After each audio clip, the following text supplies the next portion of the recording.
Assalamualaikum guys, welcome back to the channel Dog Production. Bersama aku lagi Yip yang akan menjadi host untuk korang dalam Dog Channel ni.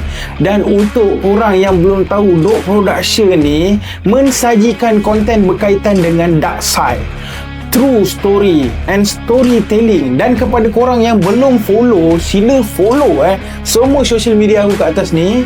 Dan yang belum subscribe tu, boleh tekan button subscribe dan tekan button notification tu. Dan korang, apa tunggu lagi? Let's go! Let's go! Let's go! Shut up! So guys, untuk konten sebelum ni banyak aku ceritakan pasal dark side kan, pasal kes orang tu, kes orang ni. Dan kali ni aku cerita pasal dark side juga. Tapi dark side berkaitan apa? Dark side berkaitan sukan Malaysia. Okey, macam korang semua tahu, Malaysia kan, negara kita ni macam-macam sukan yang ada. Okey, baik daripada international, baik daripada orang kata apa, sukan kampung dan juga sukan negeri guys. Okey, so guys, apa yang aku nak cerita dengan korang adalah dark side berkaitan sukan. Okey guys, sebelum aku menceritakan dengan lebih tinggi lagi, okey, peringkat yang lebih tinggi, aku nak cerita benda ni yang berasal daripada akar umbi dulu. So guys, macam gini cerita dia. Kenapa sukan Malaysia ni susah nak pergi jauh? Ramai sangat orang pertikaikan benda ni, tapi inilah hakikat yang sebenar, yang di mana guys, sukan Malaysia ni lebih kepada kabel. Kenapa aku cakap macam gini? Aku tahu bila aku bagi statement macam gini, ramai yang tak setuju dengan aku dan ramai yang bersetuju dengan aku.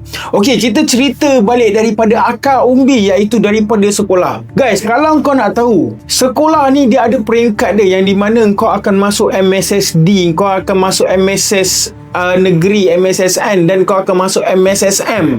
Okey?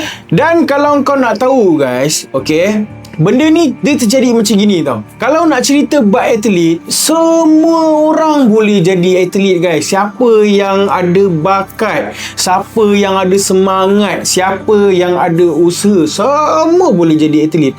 Tapi guys, kau nak tahu tak, korang boleh jadi atlet setakat dekat tahap yang tertentu je guys. Dan kalau kau nak tahu, kalau engkau ni, keluarga engkau bukan darah bangsawan ataupun bukan yang ada big name, memang susah guys kau nak pergi ke peringkat yang seterusnya. Okey, aku bagi contoh dekat korang. Dulu aku tak nak cerita pasal sukan apa, tapi kau tahu aku main satu sukan ni, aku main bermati-matian demi lencana di dada aku guys. Aku bawa nama sekolah aku guys. Okey, so cerita dia bermula bila mana kalau engkau punya tim tu dah pergi final, bermakna usaha engkau bukan sia-sia guys. Memang kau akan kejar medal. Tapi cerita dia terjadi bila final, tim kau menang. Okey, tim kau menang, tim kau champion lah ni kan, tim kau champion. Dan lepas tu guys, bila tim kau champion, bermakna tim kau ni layak pergi ke peringkat seterusnya. Macam contoh MSSD akan pergi ke MSSJ, kalau Johor lah, MSSJ Johor kan, macam tu lah, sebab dekat tempat lama aku. Tapi guys, okey, bila mana kau ni champion, boleh kira tau berapa orang je yang layak dapat pergi ke peringkat seterusnya tu. Habis apa yang jadi dengan teammates yang lain? Padahal diorang pun kerja keras juga. Dan banyak pertikaian yang berlaku, yang di mana kita dah juara, tapi orang yang naik juara dan tempat ketiga, tempat keempat ni adalah antara yang paling ramai yang pergi ke peringkat seterusnya. Padahal diorang ni nombor 2, nombor 3, nombor 4. Kau faham tak? Dekat situ aku dah nampak ketidakadilan dalam sukan, yang di mana engkau hebatlah macam mana pun, tapi kau tak ada big name daripada keluarga engkau tetap akan duduk level tu je guys. Okey guys, kalau kau nak tahu, ini adalah cerita daripada akar umbi, yang di mana waktu engkau sekolah lagi, benda ni dah jadi pilih kasih, dah jadi pilih bulu. Padahal engkau lagi talented daripada budak sekian-sekian, tapi disebabkan engkau bapak engkau kerja kilang dan mak engkau berniaga je, tapi budak tu mak dia kementerian, mak dia ni alumni, mak dia ni PIBG, dia ni boleh pergi guys. Engkau tak boleh. Faham tak? Sumbangan mak bapak dia ni besar daripada sumbangan mak bapak kau. Padahal kau lagi talented daripada dia. Macam itulah cerita yang di mana akar umbi guys. Benda ni terjadi juga di mana kalau macam peringkat seterusnya ke peringkat atas lagi. Bila kau dah lepas di satu fasa, kau akan naik ke satu fasa dan naik ke satu fasa. Macam contoh kan, daripada MSSD kau pergi ke MSSJ.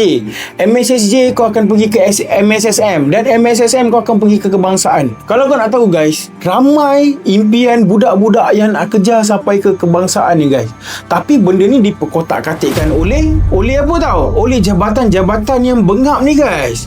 Bila kau tak ada kabel ataupun mak bapak kau sendu, kau tak akan dapat kelayakan sampai ke peringkat kebangsaan tu guys. Okey, benda ni real lah aku cakap kau. Benda ni memang real terjadi guys. Okey, kau faham tak? Engkau dah pergi jauh guys. Engkau dah boleh main. Kau ni memang talented. Tapi bukan kau yang dipilih. Okey, dia sama juga macam sukan bola sepak. Sukan bola sepak daripada cousin aku sendiri, dia ni betul-betul power tau main bola tau. Yang di mana waktu tu dia fight dengan sekolah sukan dekat final, dan masa tu sekolah sukan tu kalah guys. Kalah 2-0 dengan tim dia ni. Tapi guys, kau tahu tak siapa je layak pergi peringkat seterusnya untuk main kebangsaan tu? Keeper je guys yang layak. Yang selebihnya midfielder, defender, striker ni semua budak sekolah sukan. Padahal budak sekolah sukan kalah time tu. Kau kena tahu sebab apa sekolah sukan tu layak? Sebab apa?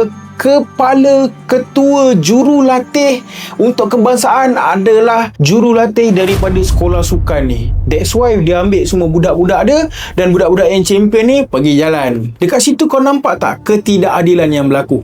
Tak kisahlah engkau ni head coach, kau ni budak kebangsaan ke, engkau ni dah orang kata ada pengalaman 20 tahun 30 tahun ke dalam sukan, tapi kau kena tahu tim kau ni kalah dengan sekolah ni. Apalah salahnya budak kau tu memang tak perform, memang drop, kau ambil budak-budak yang tengah peak, tengah fit ni kan. Ini tak siap, kau ambil juga budak sekolah kau, padahal dah tengah-tengah naik juara. Budak sekolah kau ni betul-betul bingai punya main kan. Jenis orang main bola tak tahu lah kau punya budak ni main apa. Tapi budak tu juga kau ambil. Sebab apa? Dengan alasan kau boleh asal lagi. Itu semua alasan kau lah. Cerita dia sebab apa? Sebab kau tak nak apa yang kau dapat tu jatuh kat budak-budak lain selain budak-budak kau. Faham tak? Macam peruntukan, sponsor. Kau takut sebenarnya benda-benda tu. Dan aku sangat-sangat geram guys kepada management sukan dekat dalam Malaysia ni, kau tahu tak? Aku memang betul-betul sakit hati tu, yang di mana diorang ni memang sangat-sangat pilih bulu. Contoh, player kau, bapak dia member rapat dengan kau, so anak dia ni kau mesti akan pegangnya sebab apa? Connection bro, brother. Tapi kau bayangkan budak lain yang lagi berbakat daripada anak member kau tu, buat apa siap? Sebab tu Malaysia ni kan tak boleh nak pergi jauh. Okey, nak kena family, nak kena ada big name dulu, barulah boleh tunjuk bakat, baru boleh asal bakat. Habis budak-budak kampung ni bro, takkan nak biar jadi macam itu. Betul tak? Kau tahu, inilah sebabnya kenapa Malaysia ni dah tak ramai dah bro pemain lokal yang betul-betul boleh go. Padahal kan player-player lokal lagi ramai yang padu-padu, ramai lagi yang paling best, yang paling gempak. Tapi kau tetap sanjung orang luar. Sebab apa? Kau ni buta. Kau ni mata duitan. Kau ni kejar career, kau kejar nama. That's why benda ni aku buat konten ni. Sebab apa? Aku rasa macam menyirap. Walaupun aku dah tak ada di bangku sekolah, benda ni sangat bagi kesan lah dekat dalam diri aku, yang di mana aku teringat balik yang aku rindu kan nak bermain sukan yang lama, dan akhirnya diperkotak-katikkan jadi macam gini kan. Kesian lah duk. Budak tu training kan, pagi petang training, pagi petang training, dalam training masuk kelas lagi, belajar lagi, lepas tu training lagi kan. Lepas tu dia dah buat yang terbaik, ujung-ujung dia tak dapat pergi peringkat ke seterusnya. So guys, kepada korang ni yang menjadi coach ataupun yang orang kata apa, memberi bakti kepada pelajar-pelajar kat dalam sukan ni, tolonglah guys buka mata untuk budak-budak biasa ni. Kau jangan pilih kabel je, jangan pilih bulu je. Okay, percayalah cakap aku, bila mana kau pandang bakat-bakat budak-budak biasa ni bro, kau akan dapat something berbanding kabel. So Nak berjaya dalam sukan adalah pangkah kabel. Kabel ni semua merosakkan industri tu. So guys, kepada korang semua, itu sajalah konten untuk kali ni. Dan kalau korang rasa korang setuju dengan apa yang aku cakap, korang komen. Ataupun korang tak setuju dengan apa yang aku cakap pun, korang komen juga. Dan kepada penonton-penonton aku ataupun viewers aku yang tengah tengok video ni, kalau korang rasa korang ni ada pengalaman dark side ataupun korang ada pengalaman ngeri yang korang nak cerita dengan aku, just korang boleh follow semua social media aku dan korang DM saja kat situ. So guys, jom kita jumpa di next episode. Assalamualaikum.